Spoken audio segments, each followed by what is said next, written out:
Bonjour et bienvenue à cette brève capsule d'information au sujet du programme de mentorat au primaire, tel qu'offert par le Centre de services scolaires des Trois-Lacs. L'intention de cette capsule d'information est de faire un rappel des objectifs du programme, des rôles et responsabilités du mentoré, des rôles et responsabilités du mentor, ainsi que des modalités du programme.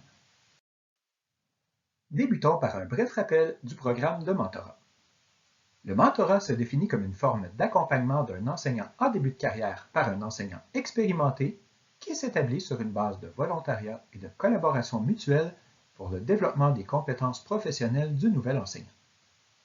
L'objectif du mentorat est de favoriser une transition harmonieuse entre la formation initiale et la formation continue, d'offrir un appui aux nouveaux enseignants afin de leur permettre d'exploiter leur potentiel pour bien remplir le rôle qui leur incombe, ainsi que de favoriser le développement de l'identité et de l'autonomie professionnelle, la responsabilisation et l'utilisation de la démarche réflexive dans l'actualisation des compétences professionnelles comme formule privilégiée pour une formation à continuer.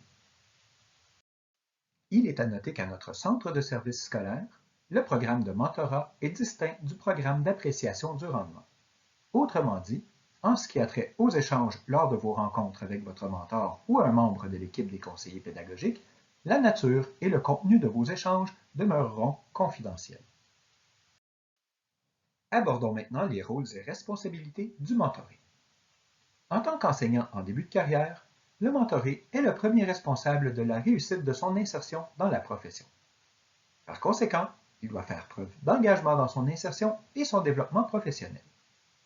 Pour y parvenir, il participera aux rencontres avec son mentor, durant lesquelles il pourra collaborer à la planification des rencontres, mais il sera aussi appelé à préciser ses préoccupations et ses attentes à son mentor. Il aura l'occasion d'échanger avec son mentor sur ses réussites, sur les défis auxquels il fait face, mais aussi sur les moyens à privilégier pour surmonter ces défis. Il aura le souci de développer des comportements éthiques et professionnels, notamment en assurant la confidentialité des échanges avec son mentor. Il collaborera à l'établissement d'un climat de confiance et il sera enfin appelé à respecter son engagement. Le mentor, pour sa part, est appelé à soutenir l'enseignant en début de carrière, notamment en planifiant des rencontres avec son mentoré. Il est à noter que la planification des rencontres deviendra, au fur et à mesure du développement de la dyade, une responsabilité partagée entre le mentor et son mentoré. Le mentor est appelé à faciliter l'insertion du mentoré dans son milieu, notamment en l'informant et en l'aidant à comprendre la culture de l'école.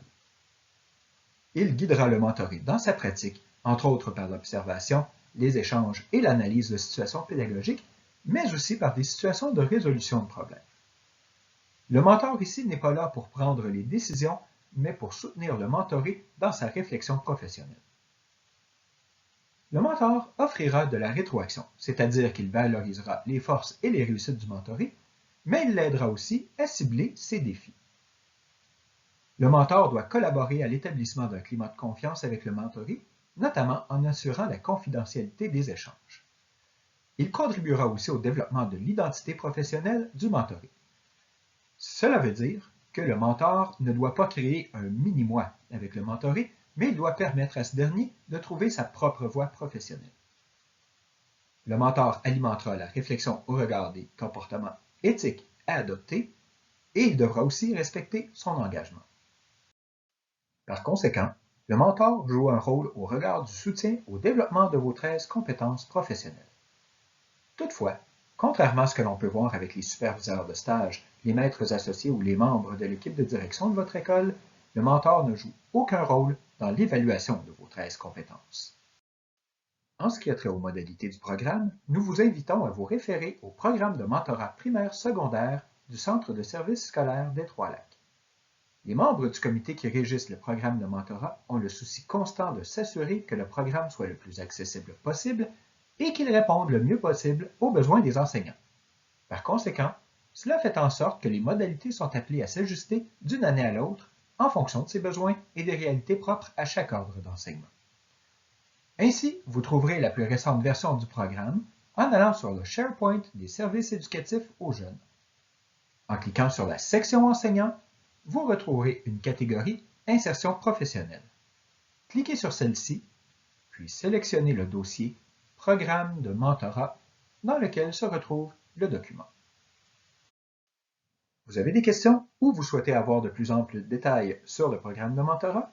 N'hésitez pas à communiquer avec l'équipe des conseillers pédagogiques en insertion professionnelle à l'adresse suivante: soutien-ip@cs3-lac.qc.ca. Au plaisir de vous rencontrer!